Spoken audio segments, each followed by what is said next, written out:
Sup nerds, we're back to talk about this little box right here called Extermination for Horizons.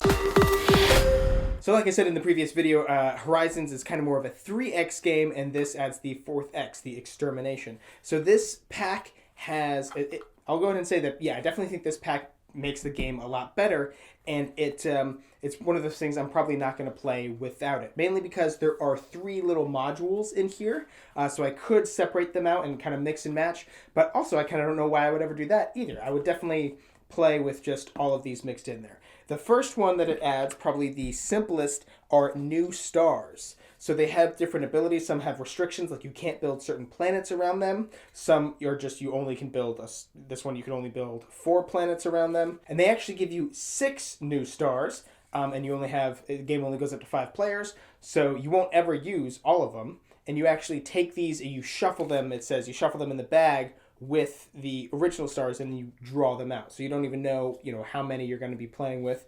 And they're interesting, just a light little mix, but it does hinder some of the mission cards. Like I said before, some of them will say, you want to have one of each type around the star, or you want to have 3 of this type and 3 of that type. So these can be a pretty big detriment for that. But again, you're never, unless you're playing with a 3-player game and you draw, is it 3? Yeah, you draw the 3 that affect the number of planets you can put around it, you won't have any problem. There's also 1 ally that you get to add per deck that adds that's really where they have the extermination, the more player interaction. You get to make players discard missions, you get to replace their colonies, you get to replace one of their energy collectors, or what is it called, metal collectors.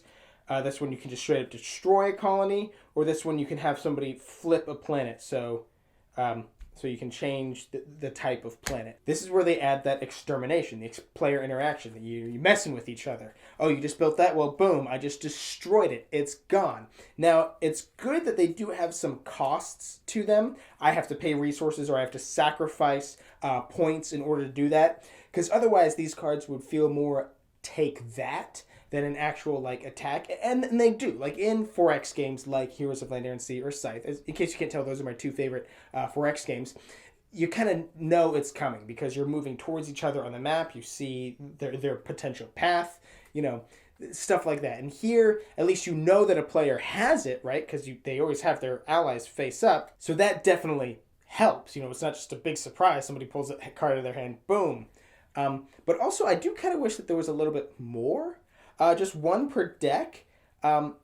It's possible that you never see them come up. It's not very likely, honestly, because, I guess unless you shuffle them, they're all on the bottom of the deck. But, in a smaller player game, it's in theory, but, I don't know. You're digging through these decks kind of a lot, so it's not a super big deal. I'm not mostly worried that I'm never going to see them. I want to see them more. I want to see more of them. I want to see steal a mission from somebody instead of just discard. I want to see a little bit more just, of that. 1 card per deck isn't bad. It does have the effect that we want.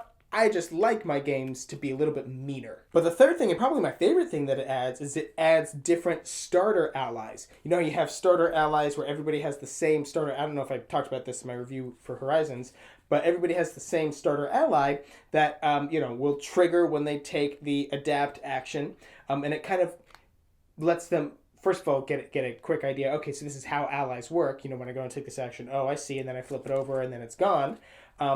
And it also kind of helps them gain some resources and stuff. But this gives people, it's kind of like variable player powers without using that other side of the board. You kind of shuffle these up and hand them out, and now they have a little goal to go for, a little early goal of things to try and do here to gain the bonuses on them without playing on that side that I said was kind of difficult for new players and really kind of change the way you play. If you own Horizons or you like Horizons, I definitely think that this expansion is worth getting. I don't think I would ever play Horizons without Extermination ever again. I still don't think it brings it up to where it's better than Heroes of Land, Air, and Sea or Scythe. The game is still overall weaker than those, even when you add in this expansion, but this definitely does help this game out a whole lot. I'm going to have purchase links to both the base game and this expansion in the description box down below. You can go down there and get yourself a copy, and hey, while you're down there, don't forget to subscribe to our channel so you'll never be bored